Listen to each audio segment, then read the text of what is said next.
नमस्ते दोस्तों, thanks Bharat YouTube channel पर मैं राहुल आर्य आपका स्वागत करता हूं। 21वीं सदी है, प्रोस्टिट्यूशन का चरित्रहीनता का ज़माना है और वेश्याओं का ही राज है आज इस संसार में। चरित्रहीनता, दुराचार, व्याभिचार, अनाचार, भोग विलास की चीज़ें सब बढ़ रहा है और इन सब के कारण 6-6 महीनों की बच्चियों के साथ, एक 5-5 साल की बच्चियों के साथ बलात्कार की घटनाएं तेजी से बढ़ रही हैं। हम एक ऐसे समाज में रह रहे हैं, इस समाज के अनुसार ही हमारी मानसिकता बन जाती है। इस समाज को देखकर ही हम प्रश्न पूछते हैं किसी से। सब चीजों का तुलनात्मक अध्ययन अपने समाज को लेकर, 21वीं सदी को लेकर हम करने लग जाते हैं। एक चरित्रहीन समाज का तुलना, उसका आकलन हम एक चरित्रवान समाज से कैसे कर सकते हैं? लेकिन नहीं, हम करते हैं। हमारा प्रश्न पूछने का तरीका बदल जाता है, हमारा देखने का दृष्टिकोण भी बदल जाता है और इसीलिए कुछ प्रश्न आज 21वीं सदी में रहने वाले लोग, इस समाज में रह करके यही सब देखने वाले लोग ऊट पटांग प्रश्न पूछते रहते हैं। आज जो प्रश्न पूछा जाता है वो क्या है कि श्री राम जी ने अग्नि परीक्षा माता सीता की क्यों ली? ये प्रश्न है। तो इस प्रश्न का उत्तर मैं देने से पहले आपको एक बात पूछना चाहता हूं कि आज से 500, 700 साल, 1000 साल पहले जो महिलाएं अपने मान सम्मान की, इज्जत की, अपने चरित्र की रक्षा करने के लिए आग में भस्म हो जाती थी, मुस्लिमों के हाथ ना लगे वो इसीलिए, क्या वो गलत थी? नहीं, वो समाज चरित्रवान समाज था। आज वो चीज गलत हो सकती है क्योंकि आज समाज चरित्रवान नहीं है, आज समाज चरित्रहीन हो गया है, तो आज के लोगों को वो गलत लगती हैं। जो चरित्रहीन लोग हैं, जो ऐसे माहौल में रहते हैं, उनके लिए सनी लियोनी, उसका पति और ये पोर्न और ये सब कुछ जो ठीक है, जिनके लिए prostitution is not a big matter, big issue, ऐसे जो लोग हैं उनके लिए वो गलत हो सकता है।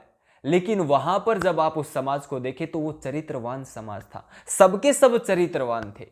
वहां पर कोई गलत दिशा में आगे बढ़ता था जैसा कि आज सब कर रहे हैं, तो उस व्यक्ति को बहुत ज्यादा घटिया किस्म का माना जाता था, समाज से अलग कर दिया जाता था। तो उस समय का जब आप देखते हैं तो वहां पर सब चरित्रवान होते थे, कुछ एक गिने चुने लोगों को छोड़कर। इसीलिए आज चरित्रहीन लोगों को वो गलत लगते हैं। तो ऐसे ही आप जब रामायण काल में चले जाते हैं तो वहां पर चरित्रवान सभी होते थे। यहां तक कि रावण की भी बात करें तो माता सीता के साथ उन्होंने कोई जोर जबरदस्ती नहीं की थी। ये एक राक्षस जो दुष्ट प्रवृत्ति का व्यक्ति है, उस व्यक्ति का चरित्र यहां पर दिख रहा आपको। गलत था, उसने केवल माता सीता का अपहरण किया। ये दुनिया की सबसे बड़ी घटना, सबसे घटिया कर्म उस समय पर हो गया था और आज ये कोई बड़ी बात नहीं है, बहुत छोटी सामान्य चीज है ये। तो ये यहां पर डिफरेंस है, ये आप समझ लीजिए कि आपका जो ये प्रश्न उठता है ना, ये प्रश्न ही एक गलत मानसिकता के व्यवहार के कारण और एक घटिया किस्म के समाज में रहने के कारण आपके मन में आया है। इसीलिए प्रश्न ही आपका कहीं ना कहीं हमारी नीचता का या कहीं ना कहीं चरित्रहीनता का दोष दिखाता है। यहां पर फिर भी इस प्रश्न का उत्तर हम देते हैं आगे चलकर।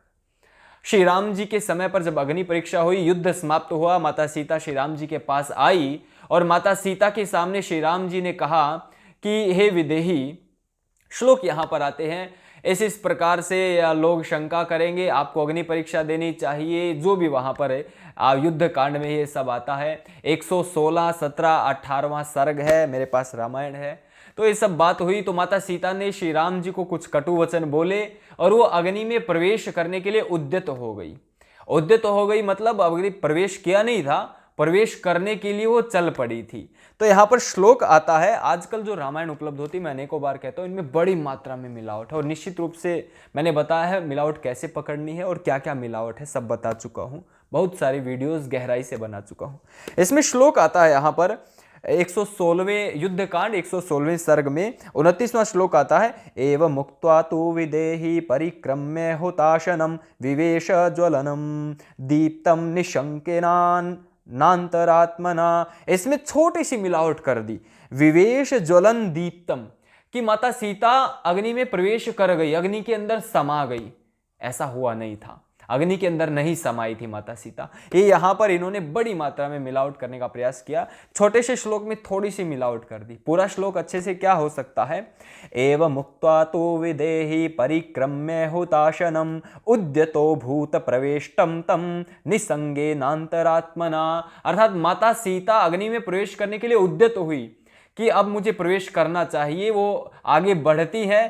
तब फिर अगला श्लोक क्या आता है, जैसे ही वो आगे बढ़ती है तो जनः स सुमहास्त्रसतो बालवृद्ध समाकुलः ददर्श मैथिलीं तत्र प्रविशन्तीं हुताशनम।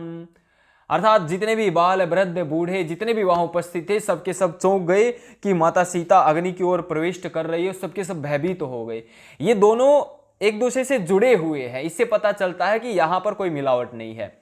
कोई भी घटना इतिहास की, वो तीन चीजें उसमें ध्यान रखना आपको, पूर्वापर संबंध हो, घटना एक दूसरे से जुड़ी हुई हो, बीच में यहां तहां की बातें ना आए, बिल्कुल एक दूसरे के साथ जुड़ी होनी चाहिए घटनाएं।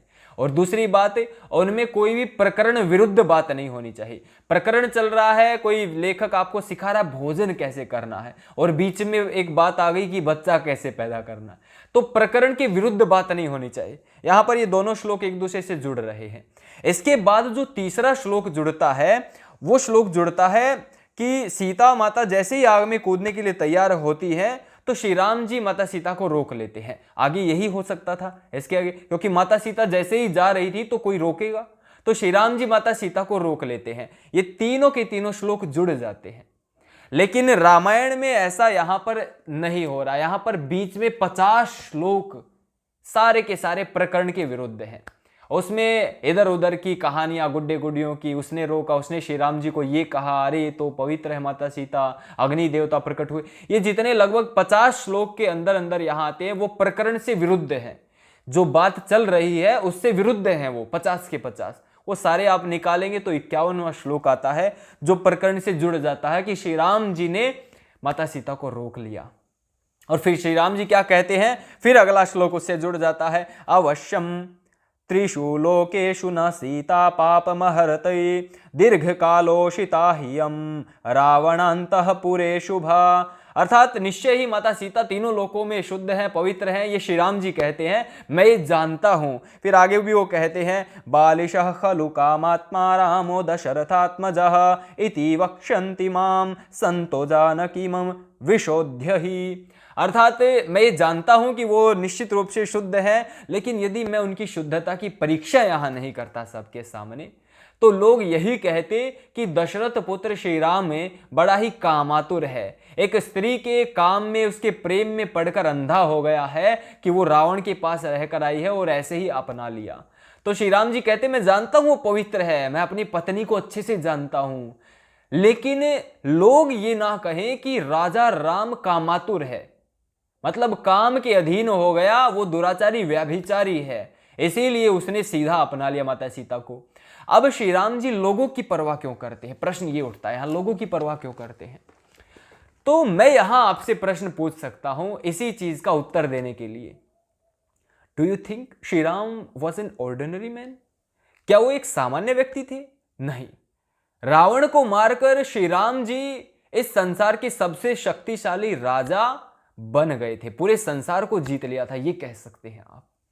तो वो कोई सामान्य व्यक्ति नहीं थे, वो एक राजा थे और वो भी महाराज थे। तो एक महाराज के प्रति यदि जनता में इस प्रकार की चीजें जाएंगी तो सारी जनता ऐसी ही हो जाएगी कि अरे श्री राम जी भी दुराचारी व्यभिचारी हैं, चलो करो दुराचार व्यभिचार। तो जनता को भी बचाने का दायित्व तो श्री राम जी का था, इसीलिए परीक्षा करवाई। और माता सीता इसको भली भांति जानती थी, वो समझती थी इस बात को, और वो तुरंत जैसे ही श्री राम ने उनको रोका उसके बाद माता सीता ने श्री राम से कोई प्रश्न नहीं किया था, क्योंकि वो तुरंत समझ गई थी कि हाँ वो मेरे पति हैं, लेकिन इस पूरे संसार में जो उनके अधीन आता है शासन है उसके राजा भी वो हैं। इसीलिए श्री राम जी ने उनकी अग्नि परीक्षा करवाई ताकि शासन प्रशासन में जितने भी लोग हैं वो जैसे चरित्रवान पहले थे वैसे ही अब रहे, क्योंकि माता सीता भी चरित्रवान थी और चरित्रवान है और चरित्रवान ही रहेंगी। वो राजा की पत्नी थी तो पूरी प्रजा की रानी भी थी। तो यहां पर एक तीर से दो शिकार श्री राम जी ने किए। वो कोई सामान्य व्यक्ति नहीं थे, वो राजा थे, उनको प्रजा की भी सोचनी थी। इसीलिए उन्होंने यहां पर कहा कि प्रजा ये ना कहे कि मैं कामातुर था, इसीलिए परीक्षा करवानी अत्यंत आवश्यक थी, नितांत जरूरी थी। तो वहां पर समाज पूरा चरित्रवान था। हम कंपैरिजन करते हैं आज के समाज का और उस समय के समाज का, कोई बराबरी ही नहीं है। यहां सारे के सारे वैश्या हैं, जितना वैश्यावृत्ति के अड्डे चल रहे हैं यहां पर, बहुत सारे लोग, कुछ बहुत कम मात्रा में अच्छे लोग रह गए हैं जिनके लिए मान सम्मान चरित्र बहुत बड़ी चीज है आज भी, लेकिन मैक्सिमम तो ऐसे ही है ना। आज तो यदि किसी स्त्री के साथ ऐसा कुछ होता तो समाज में ऐसी बहुत सारी स्त्रियां मिल जाएंगी, सब नहीं है, बहुत सारी अच्छी अच्छी मातृशक्ति यहाँ पर उपस्थित है जिनसे प्रेरणा लेकर हम सब आगे बढ़ रहे हैं। लेकिन आजकल यदि ऐसा कुछ हो जाए तो बहुत सारी स्त्रियां मजबूरी वश, एक ऐसा माहौल बन गया है, प्रोस्टिट्यूशन के धंधे में चली जाती हैं। लेकिन पहले एक जमाना था कि स्त्रियां आग में भस्म होना पसंद करती थी, बजाय कि किसी दुष्ट के हाथ लगने या अपने चरित्र का यहां हरण होने की आशंका होती थी। माता सीता के साथ ऐसा कुछ नहीं हुआ था, ये सब जानते हैं, आपने रामायण थोड़ी भी पढ़ी है तो। ये पूरा प्रकरण था, आप समझ गए होंगे कि अग्नि परीक्षा के पीछे कारण क्या था मूल। तो श्री राम जी ने ही समझा दिया था, लेकिन मैंने आपको वर्तमान समय के साथ जोड़कर इस पूरे घटनाक्रम को समझाने का प्रयत्न किया है। I hope you understand, you got your answer. आपको वीडियो अच्छी लगी हो तो थैंक्स भारत यूट्यूब चैनल, आपका अपना यूट्यूब चैनल है, इसे सब्सक्राइब करें, साथ में बेल नोटिफिकेशन का जो आइकन है उसको प्रेस जरूर कर ले, ताकि हमारे आने वाली सभी वीडियोस के नोटिफिकेशन आपको मिलती रहें। कमेंट बॉक्स में कमेंट जरूर डालें, वीडियो को लाइक जरूर करें। धन्यवाद। जय श्री राम। नमस्ते जी।